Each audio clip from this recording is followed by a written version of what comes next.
कल मैं देख रहा था, पुणे के ही एक सज्जन श्रीमान मनोज पोचाट जी ने मुझे एक ट्वीट किया है।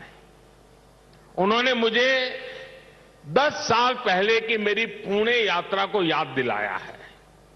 उस समय जिस फर्ग्यूसन कॉलेज की तिलक जी ने स्थापना की थी, उसमें मैंने तब के भारत में ट्रस्ट डेफिसिट की बात की थी। अब मनोज जी ने मुझे आग्रह किया है कि मैं ट्रस्ट डेफिसिट से ट्रस्ट सरप्लस तक की देश की यात्रा के बारे में बात करूं। मैं मनोज जी का आभार व्यक्त करूंगा कि उन्होंने इस अहम विषय को उठाया है। भाई और बहनों, आज भारत में ट्रस्ट सरप्लस पॉलिसी में भी दिखाई देता है और देशवासियों के परिश्रम में भी झलकता है। बीते 9 वर्षों में भारत के लोगों ने बड़े बड़े बदलावों की नींव रखी, बड़े बड़े परिवर्तन करके दिखाए। आखिर कैसे भारत दुनिया की 5वीं सबसे बड़ी अर्थव्यवस्था बन गया? ये भारत के लोग ही हैं जिन्होंने ये करके दिखाया। आज देश हर क्षेत्र में अपने आप पर भरोसा कर रहा है और अपने नागरिकों पर भी भरोसा कर रहा है। कोरोना के संकट काल में भारत ने अपने वैज्ञानिकों पर विश्वास किया और उन्होंने मेड इन इंडिया वैक्सीन बनाकर दिखाई और पुणे ने भी उसमें बड़ी भूमिका निभाई। हम आत्मनिर्भर भारत की बात कर रहे हैं क्योंकि हमें विश्वास है कि भारत ये कर सकता है। हम देश के आम आदमी को बिना गारंटी का मुद्रा लोन दे रहे हैं क्योंकि हमें उसकी ईमानदारी पर, उसकी कर्तव्य शक्ति पर विश्वास है। पहले छोटे छोटे कामों के लिए आम लोगों को परेशान होना पड़ता था। आज ज्यादातर काम मोबाइल पर एक क्लिक पर हो रहे हैं। कागजों को अटैच करने के लिए आपके अपने हस्ताक्षर पर भी आज सरकार विश्वास कर रही है। इससे देश में एक अलग माहौल बन रहा है, एक सकारात्मक वातावरण तैयार हो रहा है और हम देख रहे हैं कि विश्वास से भरे हुए देश के लोग देश के विकास के लिए कैसे खुद आगे बढ़कर काम कर रहे हैं।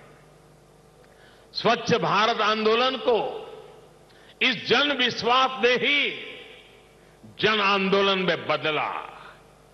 बेटी बचाओ बेटी पढ़ाओ अभियान को इस जन विश्वास ने ही जन आंदोलन में बदला। लाल किले से मेरी एक पुकार पर कि जो सक्षम है उन्हें गैस सब्सिडी छोड़नी चाहिए, लाखों लोगों ने गैस सब्सिडी छोड़ दी थी। कुछ समय पहले ही कई देशों का एक सर्वे हुआ था। इस सर्वे में सामने आया कि जिस देश के नागरिकों को अपनी सरकार में सबसे ज्यादा विश्वास है, उस सर्वे ने बताया उस देश का नाम भारत है।